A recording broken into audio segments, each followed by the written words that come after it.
Violence against police continues all across the country as BLM and other groups press to defund law enforcement. How is this disturbing trend affecting public safety? Retired NYPD Commissioner Bernard KERIK tells us. And as both political parties in the U.S. make plays for the Catholic vote, some U.S. bishops are weighing in on certain candidates' Catholicism. And the Vatican is close to renewing a controversial agreement with Communist China. Author and editor of Catholic World News, LAWLER, is here with analysis. And filmmaker Jim Wahlberg shares his story of addiction, faith, and redemption in his new memoir, The Big Hustle. Finally, he stars in the new thriller set in the Middle East, Infidel, out in theaters this week. Actor Jim Caviezel drops by to talk about the film and how it casts new light on Christian persecution the world over. Begins right now.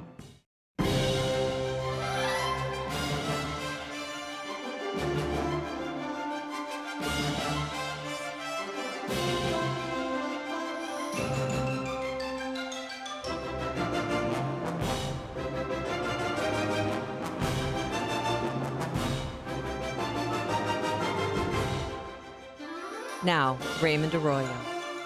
A warm welcome to all of you joining us in the United States and the world over. What a lineup we have for you tonight. Bernie KERIK, LAWLER, Jim Wahlberg, and Jim Caviezel are all straight ahead. If you'd like to comment on tonight's show, send me a tweet. I'm at Raymond Arroyo. First, some news. Democratic vice presidential candidate Kamala Harris promised this week that she and Joe Biden will be progressive on police reform if elected. In an interview on Sunday, Harris said everybody needs to be held accountable, even those who wear badges. Harris also called for nationwide standards on the use of force and an end to jailing drug offenders. And a 90-year-old statue of the Sacred Heart of Jesus was destroyed at a cathedral in Texas this week. A vandal knocked over the historic statue at St. Patrick's Cathedral in El Paso on Tuesday. Bishop Mark Seitz lamented the act, saying the person who carried out the assault must have been greatly disturbed to have attacked this peaceful place in our city and this image of the Prince of Peace. This continues an alarming trend of attacks on religious icons across the country. Also this week, a man was caught on surveillance video knocking over a statue of the Virgin of Guadalupe outside the Shrine Church of Our Lady of Solace in Brooklyn. The shrine needs to raise at least $4,000 for repairs. Unbelievable what's happening there. This past weekend, a gunman ambushed two Los Angeles County deputies outside of a metro station in downtown L.A.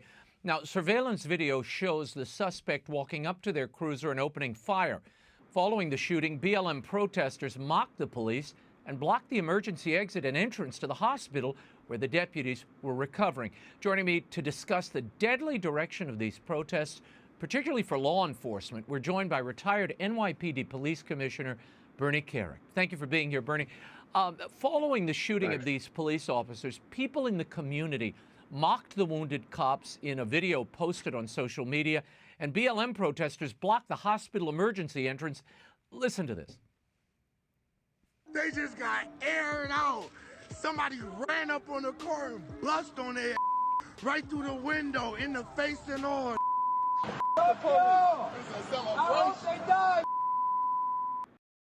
Bernie, what does this tell you about the state of America right now and the respect for our law enforcement officials? Well, listen, guys like that found it entertaining that two cops were there was just an attempted assassination. These are the kinds of guys that are in communities that go out there, get involved in violence against cops, support the violence against cops, and they're following the lead of the Democratic Party. Look at what's happening in all of these cities like Atlanta, Chicago, Baltimore, Minneapolis. Minneapolis right now, they're basically under siege by guys like that, and they're under siege because they've diminished the cops, degraded the cops so bad, villainized the cops so bad, and defunded the cops and voted for defunding the cops. So that's the state of in general in these cities run by Democrats, and LA is an example of it. How much of this behavior and we're seeing it being displayed toward officers across the country. How much of this behavior is being fueled by the BLM movement and the ongoing protests we're seeing across the country? You know what, Raymond? It's a good question, and I would say the majority of this ideology, this hate for cops, the majority of it is coming from Black Lives Matter. Keep in mind, they're a Marxist group that despises the American government, despises cops. They've called for the attacks on cops. They've called for the killings of cops. They're no different than the Black Liberation Army, the Black Panther Party, and the Weather Underground back in the 70s and 80s that were responsible for over probably around 24 cops between 1970 and 1981. It's the same ideology, same mentality. They are perpetrating this ideology of hate and pushing it into the communities. And you have political leaders out there like mayors, governors, and city council members that are going along with it. Bernie, I've spoke to some black officers this week here in New Orleans, and I want your input on this. I'm sure you talk to black or minority officers as well. It has to be doubly hard for them with this toxic approach and reaction to law enforcement for them to operate and work in their own communities. What are you hearing? It's, as I said, it must make the job doubly difficult for them, certainly the men I talk to. It does, because these radical leftists, these militant Marxists that are out there promoting the Black Lives Matter ideology, they see them as traitors. So they target them probably more than the other cops. And the bottom line is, you know, it's not, the Black Lives Matter organization doesn't care about their black lives. They don't care about any black life. They don't care about any of the people that are systemically slaughtered in Chicago or Baltimore or Minneapolis. They only care when it's a black member of a community that's shot and killed by a cop. That's the only thing they're concerned about. That is an attack on the police. That's all they're focused on. They just want to diminish the police, defund the police, remove the police. That's what they're focusing on, because they want a revolution within government. And, you know, it makes it extremely difficult for the cops out there that are black. On Tuesday, a community activist in Los Angeles said this about the members of his community who were condoning this violence against police. Listen. Condemn the shooting of both deputies in the strongest terms. The activists who were here protesting outside the emergency room, saying and chanting, "We hope they die, we hope they die, we hope they die." We're here to say, we hope they live, we hope they live, we hope they live. Because those activists, they don't represent our community, our movement, our struggle for justice. They represent the worst in humanity. They are an embarrassment, and they should be ashamed of themselves. Bernie KERIK, what role do these churches and community activists and community organizations have in these neighborhoods and areas like Compton to help maintain a sense of law and order? And what should these leaders in the community be doing to institute respect for cops? You know what, Ray? What you just heard is somebody that's a real community leader in that community. That's who that person is. 90 to 95% are the people that are real community leaders. They really live in those communities. They want to see more cops. They want more pro-policing by the cops. They want to reduce the violence, the shootings, the homicides in their communities. The people that were at that hospital, I can promise you, most of them were not from that community. They're anarchists that are brought in from other places to start trouble, get involved in riots, attacks, arson, things like that. But what you just heard, I would say that's 90 to 95% of the real communities and community leaders look for all the help they can get. And all these other lunatics are coming in, being paid, you know, Soros funded. That's where they come from. The city of Rochester, New York, Bernie, has seen protests for 2 weeks after accusations of a cover-up emerged stemming from the arrest of Daniel Prude. Now, the police released body cam footage, and it showed the officers covering Prude's head with a spit hood and holding him down. Prude was put on life support and died a few days after his arrest. In the meantime, protesters have been making demands for the mayor's resignation, as well as a few other leaders. A couple of these demonstrations have turned violent, and last week, Mayor Warren suggested that as a way to deal with the escalation between protesters and police, they should do this. I have spoken with Chief Singletary, and we have discussed at length how our police department has responded to the protesters. The deployment of pepper balls, tear gas, the fireworks, and agitators have escalated these situations. Pastor Brown and I are calling on the elders of this city and our community to meet at her church. They will stand as the buffer between our protesters and our police department. What do you make of the suggestion to use elders as the buffer between protesters and police, Bernie? Is that a good idea? It's stupidity. You're going to get somebody killed. Ray, listen, here's the bottom line. For the last 20 to 30 years, community activists, community leaders, people within the Department of Justice have pushed for the policing in this country to do everything in their power to have non-lethal weapons, to do everything in their power to make sure that deadly physical force was the last resort. So today, what are we hearing from the Democrats?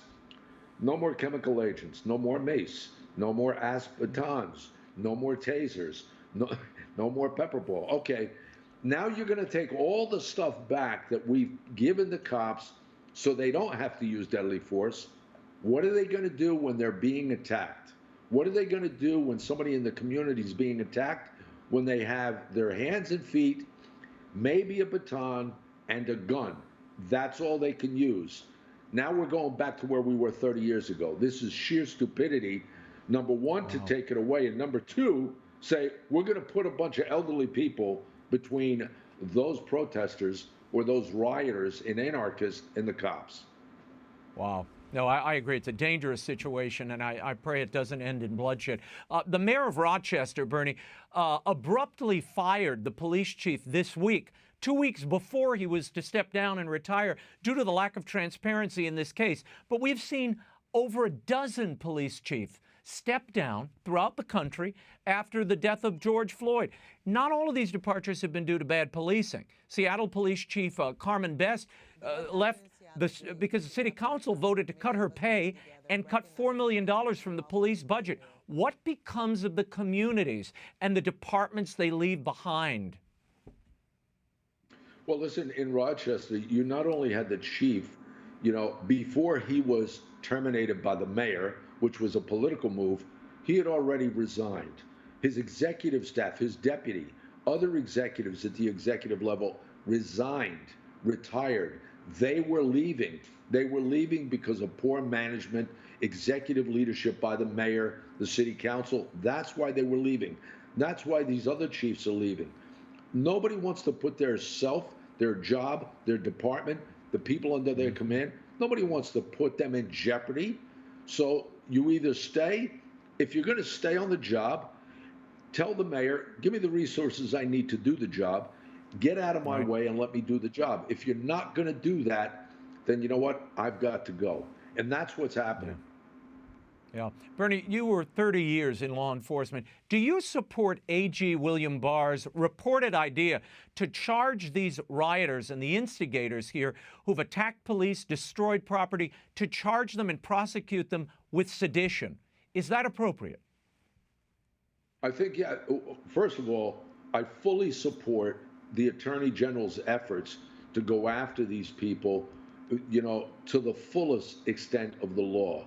And where they can charge them with federal crimes, where they're coming in from other states, where they're committing arson, riot, where they're involved in Antifa and Black Lives Matter as a coordinated effort. Because keep in mind, they're using threats, intimidation and violence for political reasons, that is terrorism. I think they should be charged with it, and they should be held accountable at a federal level, and then that stuff will stop. You're not going to stop it when you're charging them with state laws and they're in and out of the system within hours. You're not going to stop anything. Bernie KERIK, thank you as always for being here and for your insight. Ray, thank you. Phil Lawler is next, but first, for months, the city of San Francisco restricted mass attendance to just 12 people out of doors. As we reported last week, Archbishop Salvatore Cordileone has tried to work with city officials to create protocols for opening the Mass to more people. On Monday, September 14th, Mayor London Breed issued new guidelines capping attendance at outdoor masses to 50 people. However, the new guidelines contained two additional restrictions. No more than one person would be allowed inside a church for private prayer, and in addition, multiple outdoor masses of the kind Cordileone had been hosting on the Cathedral Plaza are now banned. The Archbishop had already planned an important Eucharistic procession in San Francisco this Sunday to take place before the 11 a.m. Mass. This gathering of the faithful will go on as planned. Archbishop Cordileone is asking Catholics all over America to sign the Benedict XVI Institute's petition at freethemass.com. And he's requesting for Catholics in the Greater Bay Area to show up at St. Mary's Cathedral for the 11 a.m. Mass this Sunday, September 20th, immediately following the Eucharistic procession. There's more information on freethemass.com. Very interesting what's happening there. Here now to discuss the latest Catholic news and more is the editor of Catholic World News and fellow at the Thomas More College, Philip Lawler, who joins me from New Hampshire. Phil, I want to start with this story on Tuesday, a panel discussion hosted by Boston College titled "The Church and Catholic Voters in the 2020 Election." During the proceedings, Cardinal Joseph Tobin of Newark was asked about clergy and others claiming that Catholics cannot vote for Democratic presidential candidate Joe Biden, given his pro-abortion positions. Here's what Tobin said. I think that a person in good conscience could vote for Mr. Biden. I frankly, in my own way of thinking, have a more difficult time with the other option. Your reaction, Philip? Well, I think what he's really saying is nighty-night, unborn baby. I think that this is an example of a Catholic prelate who's not willing to stand up for what the Catholic Church says. I mean, here we have a clear violation of fundamental human rights, a candidate who is pledging to do things that are completely inimical to fundamental Catholic moral principles, and he's saying that you could find a way in conscience to vote for him. I can't find a way in conscience to give that any credence whatsoever. No, I had a lot of notes from clerics and some laity in that diocese and elsewhere who said they in conscience would have a problem accepting spiritual leadership from this type of conscience. So I won't comment on that, but that's what they're saying. Now, in a statement to the Catholic News Agency, Tobin clarified his remarks. He said, "I neither endorsed nor opposed anyone running for office. I simply reminded Catholics of our responsibility to take part in the elective process."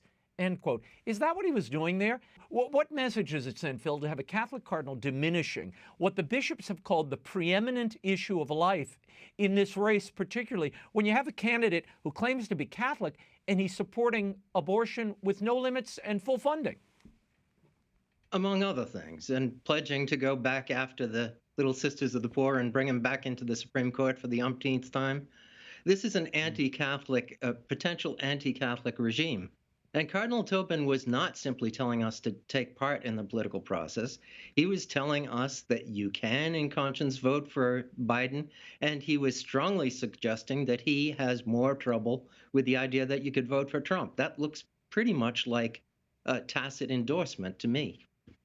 And look, I mean, people can vote for whoever they wish to vote for. That's up to them. But let's not pretend it's sacred or morally illicit. I mean, just to remind people, there were individuals who voted for the Nazi Party and Castro, too. Were they conscience votes as well? I doubt it. Now, Biden has been making a big play for religious voters, Philip. This week, Mayor Pete Buttigieg hosted what they called a Young Believers for Biden town hall. Why are we seeing so much effort on the part of Democrats, particularly this year, to court religious voters, particularly Catholic ones? Well, to be fair, the Republicans are doing the same thing because everybody who is attuned to the political process recognizes that Catholics are a swing vote.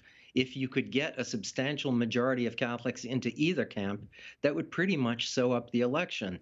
So it's going to be a very heavily contested few months. And there will be both parties, I expect, pitching very hard for Catholics. One party is in a better position because it's not founded on an anti-Catholic platform. Trump won the Catholic vote 52% to 45 in 2016. And the winner of the Catholic vote has won every presidential election except 76, or since 76, rather, except one.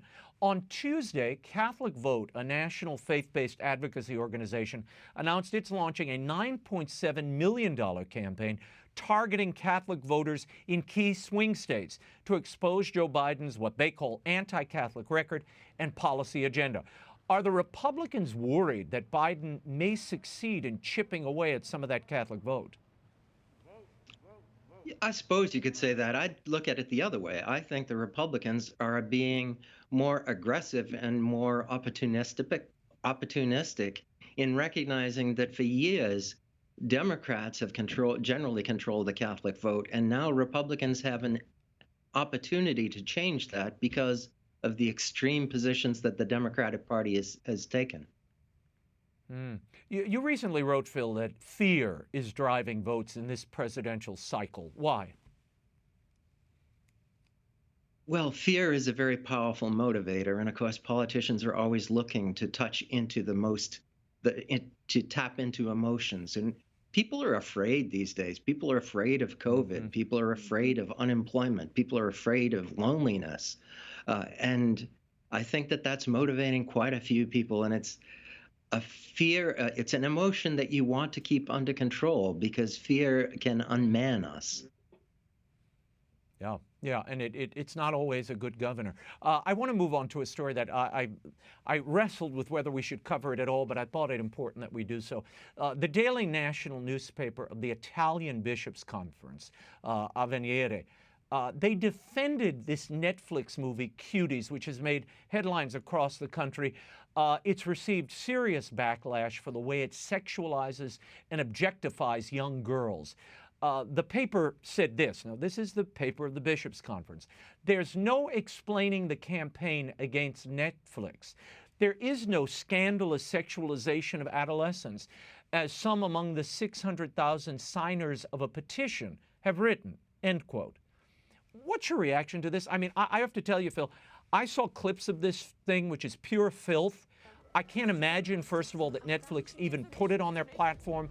And secondly, that we aren't hearing more from women's rights advocates, child advocates who are raising the alarm over this. Well, I haven't seen it either, and I don't intend to see it. But frankly, what you cite from Avvenire makes me wonder about the editors of Avvenire and about their attitude towards sexuality, because this is clearly a sexualization of young children. And to say that it raises issues about sexualizing young children, sure, it raises those issues. It raises those issues by doing it. And so I don't think you can give them an out by saying, oh, they're raising these tough issues. They are abusing children and doing it for profit. And it's so appalling in itself. And then to double how appalling it is, you have the organ of the Italian Bishops' Conference suggesting that it's worthwhile. Yeah, bad look for the church. Horrible. The Vatican has announced that they will renew, Phil, their agreement with China in October. Cardinal Pietro Parolin has admitted that nothing, quote, exciting has come from the Vatican-China deal. Then he added this on Monday. With China, our current interest is to normalize the life of the Church as much as possible, to ensure that the Church can live a normal life, which for the Catholic Church is also to have relations with the Holy See and with the Pope. Normalize the life of the Church. The Chinese government has destroyed churches, terrorized Catholics and other people of faith, worse than it did in the past, in the past. These last 2 years have been horrible. If Parolin doesn't think anything great has come out of the deal, why renew it, Phil? Very good question. The only answer that I can come up with is that Cardinal Parolin and the Vatican in general are desperate for a deal, any deal. And if one side in a bargaining session, if one side of the bargaining table is absolutely intent on getting a deal no matter what, then the other side can write its own ticket. And I think that's largely what's happened here, where Beijing has seized greater control over the Catholic Church, and the Vatican is desperate to say that somehow this is an advance. It's not an advance for the Church. It looks to me like an advance for the regime. Well, my problem is, and Cardinal Zen has been on this show a number of times, and others expressing deep concerns about this, the trade-off. What they've gotten in exchange is basically the heads of their faithful bishops and those in the underground church. The Vatican gave all of that to the Chinese regime. What have they gotten in return? Nothing, it seems to me. Maybe there's cash under the table somewhere, which has been reported as well. Your thoughts on that? Yeah, the Vatican, well, I don't know what the Vatican has got, except the ability to say they have a deal. And by the way, the details of this deal have still not been made public, which should always be a matter that raises suspicion. Why not make it public? But I do know that Catholics in China of what's called the underground church that's always been loyal to the Holy See are still being repressed. I just saw a story today about a church who was a priest who was taken into custody for 17 days and subjected to persuasion, let's say, that he should join with the Catholic Patriotic Association, which is endorsed by the regime. That's unfortunately not all that unusual. Those stories keep coming up. You look for normalization. Well, if persecution is normal, then I guess we've got it. Well, and the changing of scriptural texts, insertion of Xi in the place of Jesus and God, I don't see how that's normalization. That's a fraudulent church, isn't it? It sure looks it to me. It doesn't look as if it's coming any closer to the universal church. It looks like it's sort of spiraling away. Well, it's a frightening situation. In a letter to the leaders of the world's Episcopal conferences this past week, Cardinal Robert Sarah, the head of the Vatican's Office for Worship and Sacraments, said that Catholic communities should return to Mass as soon as it can be done safely. He wrote, "It is necessary and urgent to return to the normality of Christian life, which has the church building as its home and the celebration of the liturgy, especially the Eucharist, as the summit toward which the activity of the church is directed. And at the same time, it is the font from which all her power flows. We cannot be without the banquet of the Eucharist, the table of the Lord, to which we are invited as sons and daughters, brothers and sisters, to receive the risen Christ himself, present in body, blood, soul, and divinity, in the bread of heaven, which sustains us in the joys and labors of this earthly pilgrimage." Now, we've seen several dioceses reopen here in the U.S., Phil. We're also seeing some First Amendment rights being almost completely ignored, as we mentioned earlier regarding the Archdiocese of San Francisco. Why are we seeing the extension of these church shutdowns, even as hospitalizations and deaths due to COVID plummet? Again, you ask a very good question. I wish I had an answer. God bless Cardinal Sarah for calling bishops to do what bishops should do, which is to lead people in the faith. And of course, you begin that with the celebration of the Eucharist.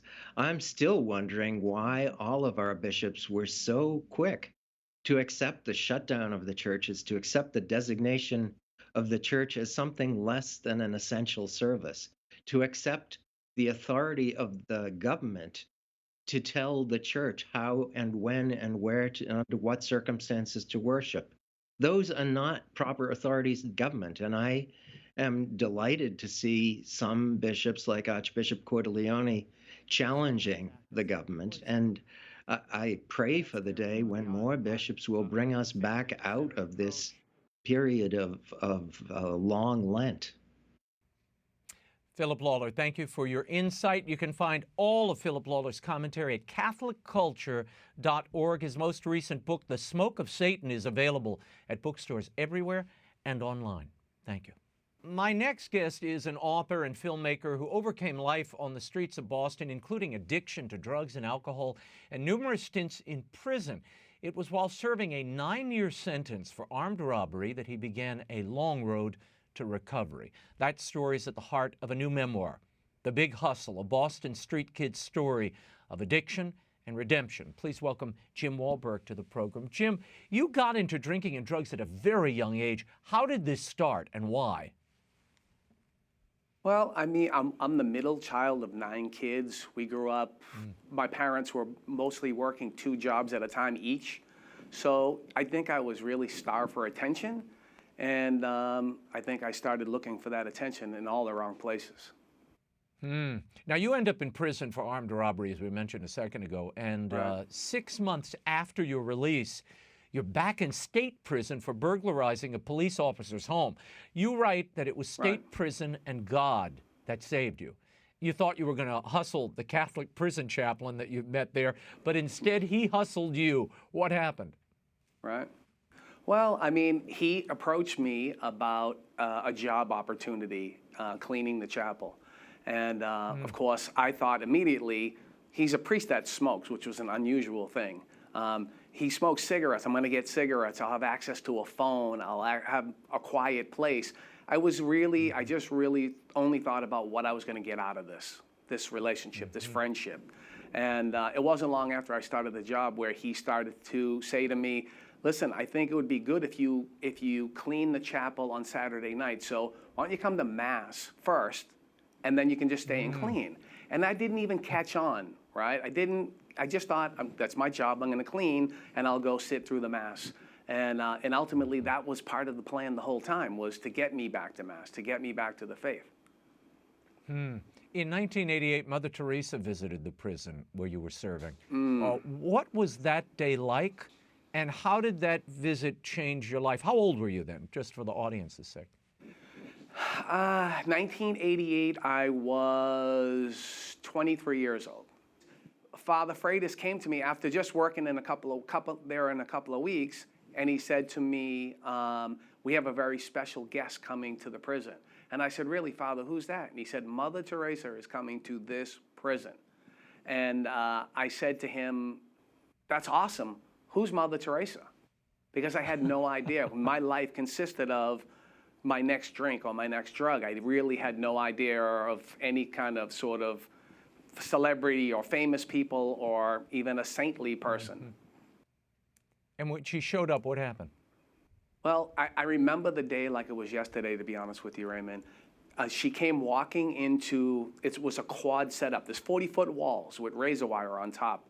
And the center of the place was a quad setup. And I see this large group of people coming towards me or walking in the direction that I was in. And many of them were in suits. And I could start to recognize them as like the governor and the warden and a bunch of really important people. And in the middle, I see this little figure, this little teeny 5-foot-tall woman. And as she got closer to me, I noticed that her slippers looked like they were 100 years old. Her sweater looked like it was 200 years old. And I looked a little closer, and her pockets were full of money, which I hadn't seen money in a couple of years, right? Because we don't have cash in prison. And so as she came forward, I was clearly aware that I was in the presence of somebody very special. Now, I was blessed to be part of the procession for the Mass that was done in her honor. And I remember processing in and her being beckoned by the cardinal to come up to the stage or the altar, and there was a special seat for her. And she refused. She refused to go into that seat. She refused to go onto the altar. Instead, She stayed on her knees with the sisters from her order. And it was at that point when I looked into her face, and I thought I was looking in the face of God, to be quite honest with you. I was so moved. And it is the absolute most defining moment in my life. It's the moment that everything changed for me. And what that means for me is that it caused me to go back to Father Freitas and say, I want to know more. I want to know more about my faith. I want to know more about God.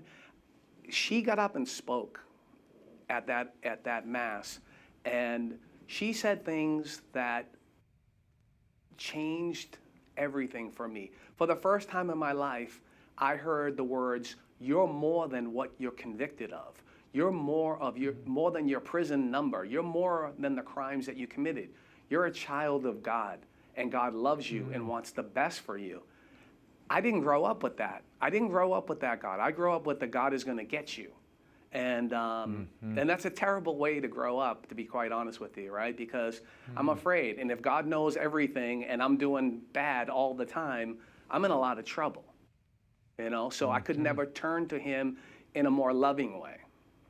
Right. Well, you write in the book of your childhood, you said, look, I had no concept or understanding of a loving God. I didn't realize that God loves us all, even sinners, and that Jesus Christ died for my sins. Just because I make a mistake doesn't mean that God isn't going to love me and forgive me. I just didn't have a clue. How has your relationship with God strengthened over time, and how has your faith helped keep you sober and helped your sobriety? All right. So I can tell you this, that event led me to making my confirmation. That event brought me back to the faith. Then I was released from prison, and I was released in the middle of the biggest scandal in the church in Boston. It was happening. And it was really easy for me to sort of walk away from the faith, but sort of I left with my own conception of God, right? And I'm not qualified to create a conception of God. I can tell you that right now. And so I drifted away from the faith, and I struggled a lot. I did stay clean, I did stay sober, but I wasn't happy and I wasn't fulfilled. There was an emptiness inside of me. And what I did was I worked on the outside, but I didn't work on the inside. So I looked like I was successful. I looked like I was doing good. I was married, I was having children, things were going, I owned a home, but I was unhappy inside. And so it was after years of sort of being unhappy that I was again nudged by my wife and my 12-year-old daughter at the time to take some steps back towards the faith, in which I did. I went on a men's retreat and really got knocked to my knees in such a profound way that the last 12 years of my walk with Christ have been. And my life is completely different, you know. And it doesn't mean that everything got easy, but I did become keenly aware of the fact that when I've had events in my life that have made me feel the presence of God, but to keep that feeling for me, I got to do work. I have to work on that relationship with Christ. I have to do work to be closer to Him. I can't just coast on yesterday's sort of white light experience. And so I was beaten into a state of reasonableness, and I became willing to do that work and to have that relationship and to feel His presence. You experienced great pain, I know, later as a father when you discovered that your own son was addicted, and you write movingly about that discovery. How did you help him? And I understand EWTN played a small role, and the Comunità Cenocolo, which was a favorite of our former Bishop of Birmingham, Bishop Robert Baker. Sure. Tell me about that moment. Yeah. So let's be clear. EWTN didn't play a small role. They played a pivotal role in the process. And in the front of my book, I dedicated the book to the women in my journey, and really Mother Angelica should have been in that. I was dealing with my son's addiction problems sort of the way I learned how to deal with my own. And I tried to take him to self-help groups and put him into treatment programs and do all this stuff. And it wasn't working because he didn't want it, and he wasn't prepared to do anything. And my wife was watching EWTN, and it was the very first time, it was Life on the Rock, I believe, and the guys from Comunidad were on there, and they were giving their testimonies. And while my wife was watching EWTN, listening to these guys give their testimonies, I was in a car driving from Florida to Rhode Island with my son sitting next to me to take him to a treatment center. And my wife called me, and she said, I found the place that my son needs to go. My son needs God. Wow. That's what my son needs, right? And it was a while after that before we actually got to the place where we left my son no other choice, right?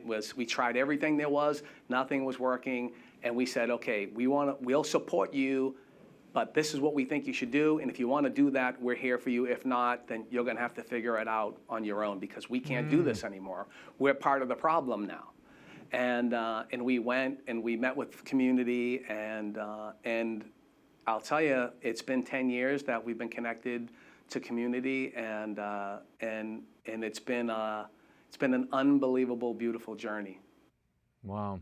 8.7 million children, Jim, in the U.S. have a parent who suffers from substance abuse or a substance use disorder. You've recently directed a new short film called What About the Kids? And it explores what happens when opioid addiction affects children and the role faith plays in recovery and healing. Now, this isn't the first film you've directed about addiction. Where can people see your films, and what do you want them to take from that as well as the books? Okay, so this particular film can be seen at whataboutthekidsfilm.com. And this film is really my first truly faith-based film. It is, I've done 10 films on addiction, but as my faith increased, I knew that I needed to start, because I look at everything from a faithful perspective, I need to tell those stories. See, the thing is that this addiction epidemic, this opioid epidemic that we're living through right now, we're talking about hundreds and hundreds of thousands of people in the last 15 years have died from opioids. And, you know, they were parents, they were siblings, they were people's children, they were people's coworkers, friends, and they're gone. And so they leave behind them, not only do they leave a trail of broken hearts, but they also leave people dealing with stigma, right? People are treated a different way when people don't understand addiction or substance use disorder. They don't understand that it's a real illness. They think it's a choice, and they think, you know, that's what you get. And it's terrible. You know, I often tell the story of a parent who calls their neighbor and says to them, my child has cancer. When you do that, your neighbors make you a casserole. They cut your lawn. They go grocery shopping for you. They embrace you. You tell your neighbor, my son is a drug addict. They lock the doors, pull the shades down, and they avoid you, right? And we need to address that. We need to address that in a major way. And I want to say that in this particular film, we have the Archbishop of Miami, Thomas Wensky, in the film. And he delivers lines he does the funeral in this film, and he delivers lines, we need to do more as a faith community for our sick. And we need to do more to lift these people up. And I agree with those lines completely. Yeah, I do as well. Now, you are executive director of the Mark Wahlberg Youth Foundation, where you work with your brother to help inner city kids. How does this connect to your personal story, to your sobriety and your recovery? Do you see reflections of your younger self on the street with the kids you deal with? I do. And, you know, it's when I look at some of these young kids, so we do events. I'm on tour with the DEA showing a different film that we made. And we do events with between 5,000 and 10,000 kids. And the movie is about a young person's sort of journey with experimenting with opioids. And it's a very powerful and it's a very sad piece of work. And I look at these kids that are like 7th graders, they're 12 years old. When I was 12 years old, I was homeless. And I look at them and I and I think about, you know, only God could get me out of that situation. Only God could take all of the ugliness about my life and turn it into an asset for me to be able to reach these young people in a way that they know it's not, I'm just not another old guy that learned something out of a book, that I lived this, and I lived it when I was their age. It's been impactful, and to be around them and to see them grow and to see them making commitments that they want to live a different way and they don't want to be another victim of this thing, it's moving, it's powerful. Well, your book is also moving and powerful. I hope many people get it. It's certainly needed today. The Big Hustle, a Boston street kid story of addiction and redemption by Jim Wahlberg, is available at bookstores everywhere from our Sunday Visitor Press. And incidentally, the foreword is by our next guest. Jim, thank you for being here. Thank you, Raymond. God bless you. God bless you. Thank you. My next guest is best known all over the world for his portrayal of Jesus in Mel Gibson's The Passion of the Christ, and as Mr. Reese in the global phenom Person of Interest. Well, he's back on the big screen this week in a brand new film called Infidel.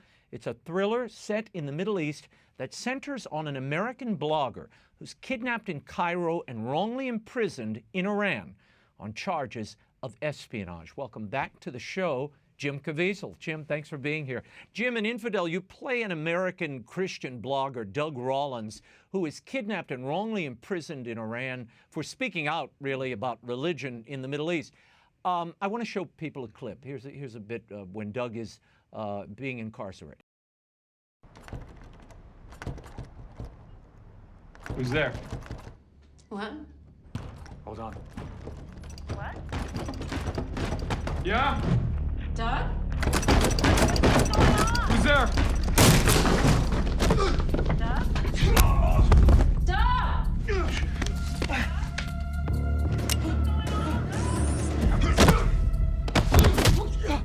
Can you hear me?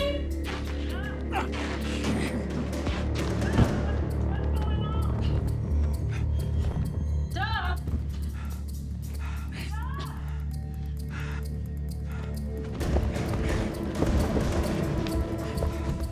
A friend of mine here in New Orleans is very excited to see this movie. He said this can't be real, though. This is fiction, right? That people are rounded up because they've spoken out about their religion or their Christian belief? Well, I'd say it's about as fiction as the movie The Godfather, right? A fictional story, Al Pacino, you know, we all know it's thinly disguised truth. This film, there were really, Cyrus Northstar, director, used 3 stories. I focused on the Bob Levinson story, a man who, American, was kidnapped from Kish Island in 2007 in the Persian Gulf, and turned up pictures with him in a Tehran prison through U.S. intel, and died. Back when we were kids, you know, you would hear about Americans in prisons in Beirut or whatnot, but we had the support of our media. It doesn't fit the narrative anymore. And we need not look any further than those 21 Christians that were butchered by ISIS in Libya on the beach, and they refused to deny their faith in Jesus Christ. They put their love of Jesus ahead of their own lives. How did you get involved in this project, Jim? What attracted you to this story? And I mean, you mentioned Cyrus Northstar. You've worked with him before in the stoning of Soraya M. Yes. Raymond, we did the stoning of Soraya M together. He's a really, really smart filmmaker, great writer. I just got done doing a film on Tim Ballard, Sound of Freedom, and I had no plans of going back to work, but he brought this script to me, and I immediately felt one with this character. He is a guy that was led by God to go to a foreign nation. You know, in the scripture it says, "Go and make, you know, disciples of all nations," and I'm not seeing that right now. You know, that this guy, against his own wife's wishes, you know, feels called to witness Jesus there, and as he goes and he speaks to them about who Jesus is, he realizes the guy that is interviewing him is saying, no, Jesus is a prophet. Now, at this point, does he make a decision and just go along with that, or does he say, no, he's the Son of God? And of course, the latter is true. How close are the events in this film to what is happening in places like Iran now, especially regarding Christian persecution and the way that Christians are targeted particularly? Well, we just learned of a wrestler being executed recently and stuff that was trumped up against him. Cyrus is from a Muslim family.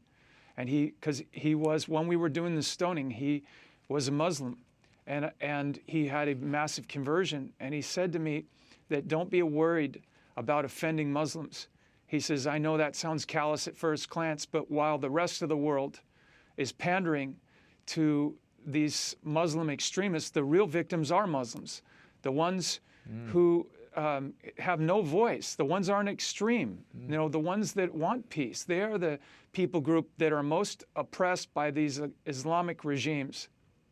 You're not hurting Muslims by taking a stand against radicals. You're helping them.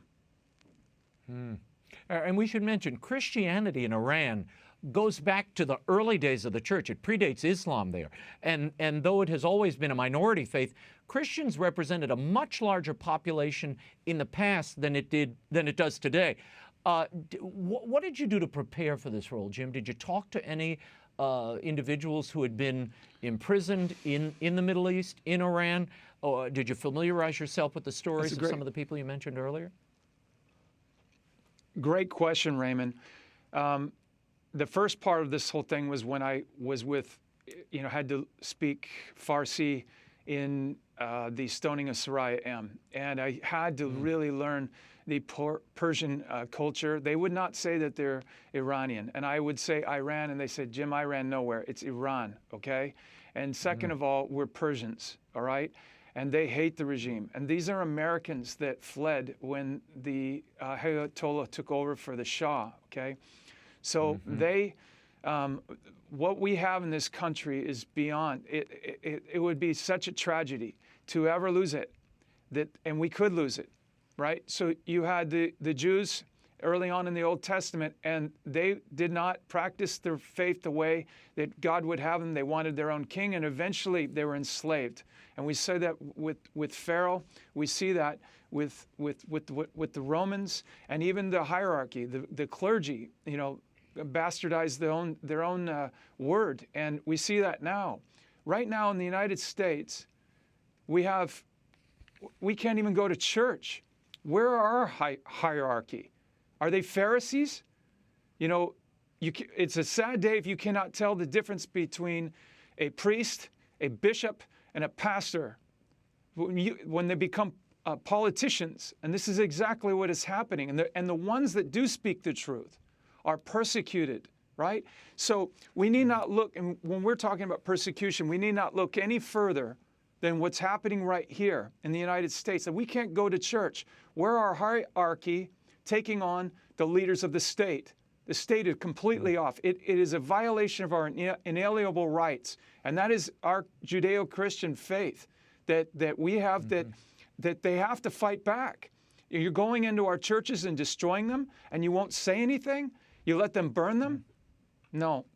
When I came into Hollywood, Raymond, I'm sorry for pivoting to this, but this is why I was drawn to this character. He doesn't go along with cancel culture. Neither do I. Neither do you. You and I knew Mother Angelica. She didn't, and many of the hierarchy hated her, okay? We know that. And she's going to be a true canonized saint.